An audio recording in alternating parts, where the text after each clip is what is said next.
Coach, 2 weeks on the road, long road trip in Texas, but you got to see a lot of things, a lot of different situations. Talk about the trip. Well, it was a good trip. When you're out on the road for 2 weeks, you learn a little bit about your team, more than just the baseball part of it. But you get a chance to be together. You get a chance to compete together. You get a chance to kind of go through the parts of the game that you practice and you work on, but until you get there, as far as just taking batting practice and how we get to the field, how we get on and off the field, things like that. But it's nice to be home, sleep in our own beds, and get ready for a home series. But we took some things that from the series, both series, that we feel that we can learn from, that we can look at and understand that we're in virtually every ball game, but we need to tighten up some of the things that we do at the plate, on the mound, and defensively. Individually, let's start with the offense. It starts with Trek Stemp. Mm-hmm. He has a hit in all 8 games and a couple 4-hit games down in this past weekend. So, what have you seen from Trek Stemp, and also Derek Chapman, who's kind of took over in the 2-hole? Talk about your first 2 hitters. Well, both Trek and Derek had 2 fabulous, great, exciting weekends. They bring about energy to the game that is what you have to have, and it's the standard for playing here. And they both been here for a couple years now, and I've known Trek for a long time, just from watching him in high school. Didn't know Derek as much, but improved their game in all facets as far as competing at the plate. They got a lot of hits, and it was exciting to see them being starters, to our offense. I thought Patrick McGrath had a very good, 8-game series, for a guy who hasn't played much, until now, his senior year, and to be stuck in the 4-hole and play third and first. He's had very good approaches at the plate, very competitive. He knows, what he's looking for, and he's clear about it. Dugan Shire came in late, and he started really hitting the ball, and had him down in the 9-hole, and did a really good job with his skill set, being able to bunt, hit and run, steal some bases, and play a very good center field. And we've had some, there were very good bright spots throughout our lineup. We just need to take care of some of the little things that hinder us being better.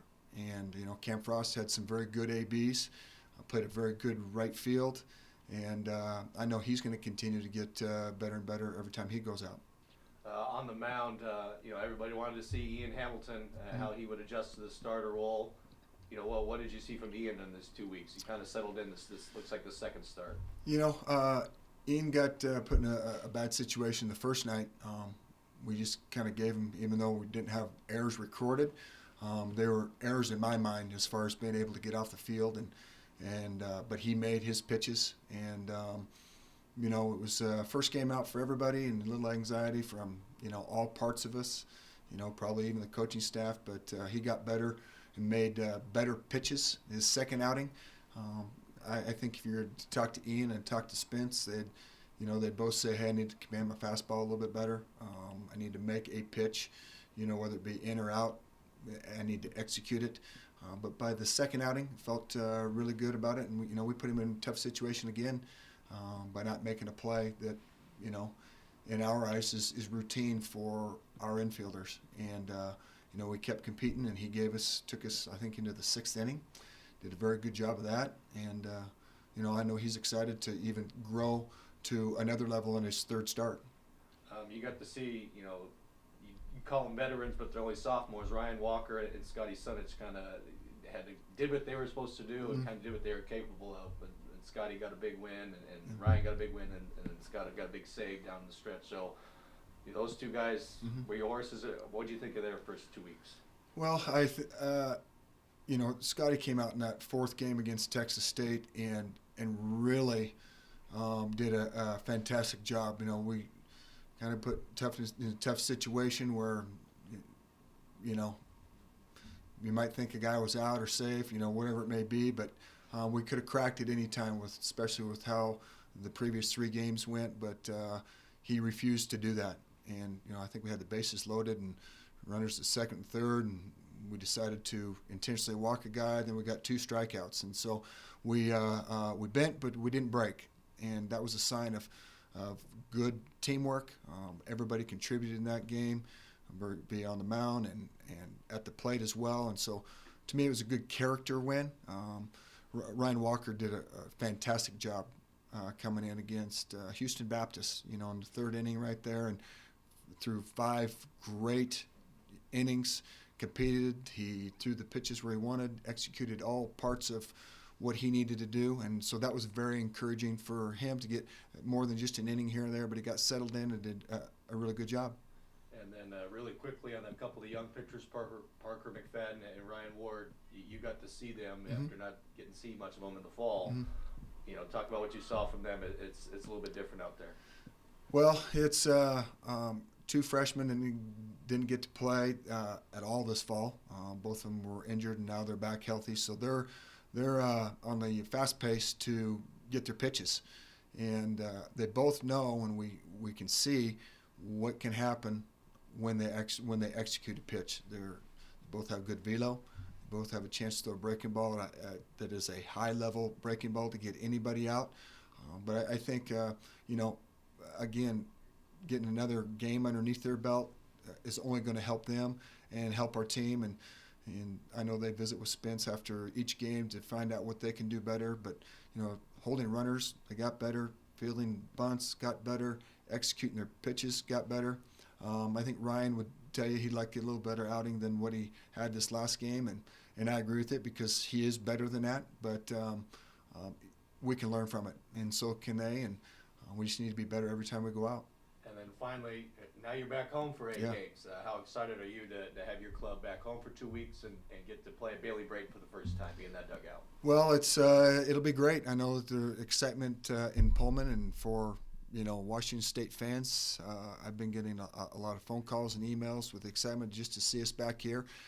It'll be nice to sleep in our own beds, practice our own field here for a couple of days, and we can use it as a springboard to add on to just getting better every game. And no better place than to fill it home with a group of fans that are encouraging you to do things good. So we're excited about that. Let's go questions on the phone, and just a reminder to mute your phones. We're getting some background noise, but any questions on the line? Yeah, Coach, it's Tom Hager with the Daily News. I just wanted to ask a little bit about Ian. You mentioned he settled in that 2nd game, and I'm just kind of curious, why is it that historically you will see whenever closers convert to a starting role, their ERA tends to go up? I'm just curious if you know why that might be, and if there was maybe an adjustment period for Ian kind of adjusting to that. Yeah, I'm not aware of that theory, maybe as much as you are, but I think that you can say when a guy closes, typically it's 1 to 2 innings, so you're not going through a batting order as many times. Maybe that's an idea, but Ian is he's going to he got better his 2nd start. I know he's going to be better this start, but as far as the traditional ERAs going up and down, whether you're closing or starting, I'd have to look into what are the things that prove that. Okay, sounds good. And then just last question for me, what was maybe the most encouraging thing that you saw over those first 8 games?